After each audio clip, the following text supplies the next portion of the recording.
Hello students, मैं हूं प्रेम प्रकाश प्रभाकर और अनोखी पाठशाला में आप सभी का स्वागत करता हूं। आज का हमारा टॉपिक है एनसीईआरटी 10th क्लास मैथ के अध्याय 4 का द्विघात समीकरण का ऑब्जेक्टिव क्वेश्चन। आज का हमारा यही टॉपिक है, तो बिना देर किए चलिए आइए देखते हैं एक एक ऑब्जेक्टिव क्वेश्चन और इसका आंसर। इसका थ्योरी क्लास पहले ही हो गया है, इसलिए हम प्रत्येक क्वेश्चन पे डिस्कस करते हुए आगे बढ़ेंगे। तो पहला क्वेश्चन है, निम्नलिखित में द्विघात समीकरण है। 4 ऑप्शन है, ये चारों ऑप्शन दिया हुआ है, आप लोगों को दिखाई पड़ रहा है। तो इसमें से कोई एक द्विघात समीकरण है जिसे हमें सिलेक्ट करना है। तो द्विघात समीकरण का रूल है कि वैसा समीकरण जिसमें चर का अधिकतम घात 2 हो, चर का अधिकतम घात 2, तो वह द्विघात समीकरण है। तो इसमें तो अधिकतम घात 1 है, ये नहीं है। इसमें भी चर 1 से अधिकतम घात 1 है, ये भी नहीं है। इसमें 2 है लेकिन 3 भी है, तो अधिकतम घात 3 है। इसमें हम देखते हैं ये x है और ये x स्क्वायर है, तो यहाँ पे 3x square by x plus 5x square है, ये कट जाएगा इससे, तो हो जाएगा x, अर्थात 3x प्लस 5x स्क्वायर। तो ये होगा द्विघात समीकरण। एक x कट गया इसमें, ये वाला, तो यहाँ मैक्सिमम पावर हुआ चर का 2। चलिए दूसरा क्वेश्चन, द्विघात समीकरण के कितने मूल होते हैं? तो हम जानते हैं कि जितने घात में समीकरण होता है उसके उतने ही मूल होते हैं। एक घात अर्थात रैखिक समीकरण का 1, द्विघात का 2, त्रिघात का 3, द्विघात का 4। तो होगा इसमें कि द्विघात समीकरण के 2 मूल होते हैं। तीसरा क्वेश्चन है, निम्न स्थिति में द्विघात समीकरण के मूल नहीं होंगे। हम कंडीशन जानते हैं, ये विवेचक है, विविक्तकर है, इसे डिस्क्रिमिनेंट भी बोलते हैं। तो b square minus 4ac greater than जब 0 होगा तो इसके 2 वास्तविक और असमान मूल होंगे। इस स्थिति में b स्क्वायर माइनस 4ac में वास्तविक और समान मूल होंगे। b square minus 4ac less than 0 में कोई मूल नहीं होता है, ये थ्योरी क्लास में हमने स्पष्ट किया है। तो क्वेश्चन है कि मूल नहीं होंगे, तो इसमें ये जो कंडीशन आएगा तो इसमें मूल नहीं होगा। चौथा क्वेश्चन, किस स्थिति में द्विघात समीकरण के मूल वास्तविक और समान होते हैं? किस स्थिति में द्विघात समीकरण के मूल वास्तविक और समान? तो अभी हमने जाना कि b square minus 4ac greater than 0 वास्तविक होगा लेकिन असमान होगा।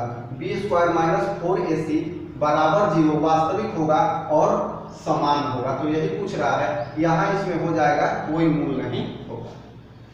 पांचवा क्वेश्चन है, 2x square minus 4x plus 3 बराबर 0 में मूलों की प्रकृति होगी। प्रकृति तो मतलब कैसा मूल होगा? तो इसमें वास्तविक और असमान, वास्तविक और समान कोई मूल नहीं होगा, ये दिया हुआ है। तो इसको चेक करने के लिए हमें b स्क्वायर माइनस 4ac ज्ञात करना होगा और तब हम बता पाएंगे। तो b के जगह पर है -4 स्क्वायर माइनस 4ac, 4 गुना 2 गुना 3, 4 गुना 2 गुना 3, तो ये हो गया 16 माइनस 8 8 3 का 24 हो गया इसमें।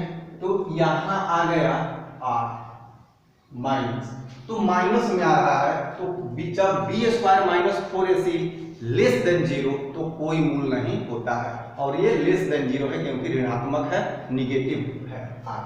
तो यहाँ हम आंसर करेंगे कोई मूल नहीं होगा। x square minus x minus 12 बराबर 0 में द्विघात समीकरण के मूल होंगे। मूल होंगे मतलब कौन कौन मूल होगा? 2 मूल होंगे। ये 4 ऑप्शन दिया हुआ है, यहाँ हमें देखना पड़ेगा कि कौन कौन मूल इसका होगा।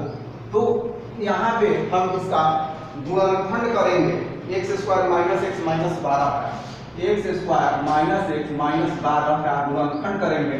तो यहाँ होगा x square 4 × 12 minus 4x plus 3x minus 12 बराबर 0। यहाँ हो जाएगा x माइनस 4, यहाँ हो जाएगा प्लस 3x माइनस 4 बराबर 0। ये हो जाएगा x माइनस 4, ये हो जाएगा x प्लस 3 बराबर 0।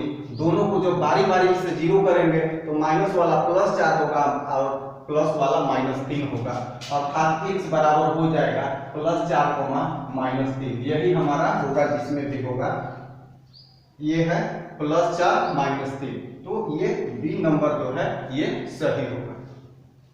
अब है 7वां क्वेश्चन, यदि द्विघात समीकरण के मूल बराबर है, यदि द्विघात समीकरण के मूल बराबर हैं तो कौन सा कंडीशन इसमें होगा। तो हम देखेंगे कि द्विघात समीकरण के मूल बराबर किस स्थिति में होते हैं। तो जब विवेचक अर्थात b स्क्वायर माइनस 4ac बराबर 0 होता है तो द्विघात समीकरण के मूल बराबर होते हैं। तो इस स्थिति में हम इसको इस साइड ले जाते हैं, तो b स्क्वायर बराबर 4ac। तो यहाँ दिया हुआ है b square greater than 4ac, b square less than 4ac, b square बराबर 4ac। बहुत ही ये इंपॉर्टेंट क्वेश्चन है, इसे ध्यान में रखना होगा। तो इस तरह से हमने कुछ क्वेश्चन का सिलेक्शन किया, बहुत ही महत्वपूर्ण सभी क्वेश्चन है और एग्जाम में इसी से रिलेटेड क्वेश्चन आएगा। और हम लोग जानते हैं कि 40 से 50 क्वेश्चन मैट्रिक के परीक्षा में आता ही है। तो चलिए ये तब तक आप देखिए, हम स्क्रीन अभी बंद करते हैं और फिर कुछ क्वेश्चन लेके हाजिर होते हैं। चलिए पुनः प्रारंभ करते हैं। 8वां क्वेश्चन है, द्विघात समीकरण में शून्यकों का योगफल, द्विघात समीकरण में शून्यकों का, शून्यकों अर्थात मूलों का योगफल होता है। मूलों का योगफल कितना होता है। तो माइनस b बटा a, b बटा a, c बटा a माइनस c बटा a। तो क्या होना चाहिए इसमें, हम जानते हैं कि द्विघात समीकरण में मूलों का योगफल होता है माइनस b बटा a, तो ये माइनस b बटा a हो जाएगा। फिर है 9 नंबर, द्विघात समीकरण में मूलों का गुणनफल होता है, मूलों का गुणनफल होता है c बटा a। ये जल्दी जल्दी हम कर रहे हैं क्योंकि इसमें कुछ डिस्कशन वाली बात नहीं है, ये सब दिया हुआ है इसके जो थ्योरी क्लास है उसमें। 10 नंबर है, द्विघात समीकरण का घात होता है। तो द्विघात समीकरण की तो अभी भी चर्चा हुई है कि घात 2 होता है, तो द्विघात समीकरण का घात होता है 2। क्वेश्चन नंबर 11 है, यदि द्विघात समीकरण के मूल -5 और 5 हैं तो समीकरण होगा। ये इंपॉर्टेंट क्वेश्चन है, तो आइए देखते हैं।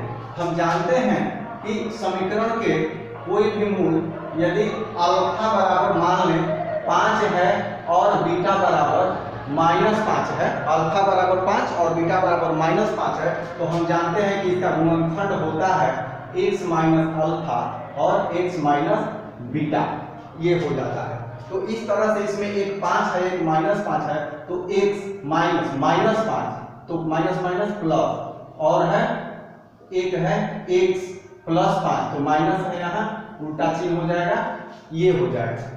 और इसी को जब हम हल करेंगे तो हम देखेंगे कि a plus B into A minus B, तो X square minus B square के रूप में एक्स स्क्वायर माइनस 25 बराबर 0। तो ये एक्स स्क्वायर माइनस 25 बराबर 0 इसका हो जाएगा। द्विघात तो समीकरण होगा, सब में 0 0 कर लेंगे क्योंकि समीकरण में 2 पक्ष होते हैं।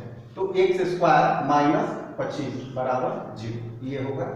अब 12 नंबर क्वेश्चन है, यदि द्विघात समीकरण में अल्फा प्लस बीटा बराबर है, हम जानते हैं कि अल्फा और बीटा मूलों का योगफल है, अल्फा इंटू बीटा बराबर -12, तो समीकरण कौन सा होगा। तो आइए देखते हैं, इसमें अल्फा प्लस बीटा दिया हुआ है, अल्फा प्लस बीटा हम जानते हैं कि -b बटा a होता है, किंतु यहाँ पे दिया हुआ है 1, तो 1 बटा 1 लिख सकते हैं।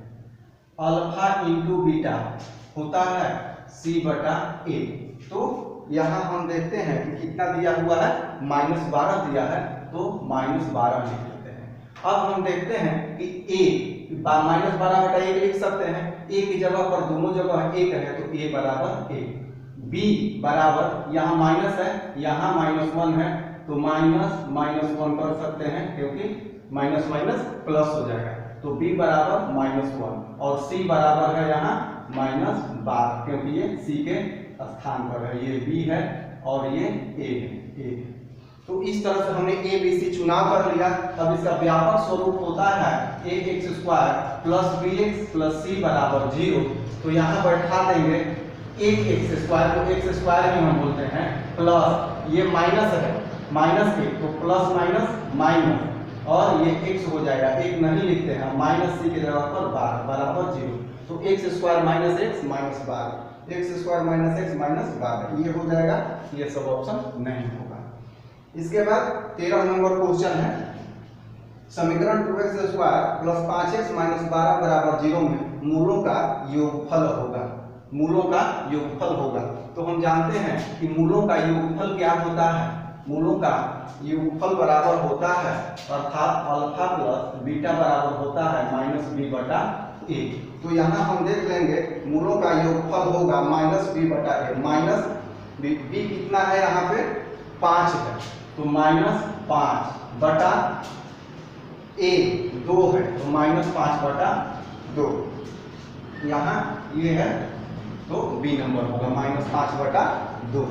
इस तरह से 14 नंबर क्वेश्चन, निम्नलिखित में द्विघात समीकरण हल करने की विधियां हैं। मतलब कौन कौन सी विधि है जो हमने एनसीईआरटी बुक में पढ़ा है, 10th क्लास में है। एक दिया है ऑप्शन में पूर्ण वर्ग विधि, गुणनफल विधि, द्विघाती सूत्र विधि, सभी।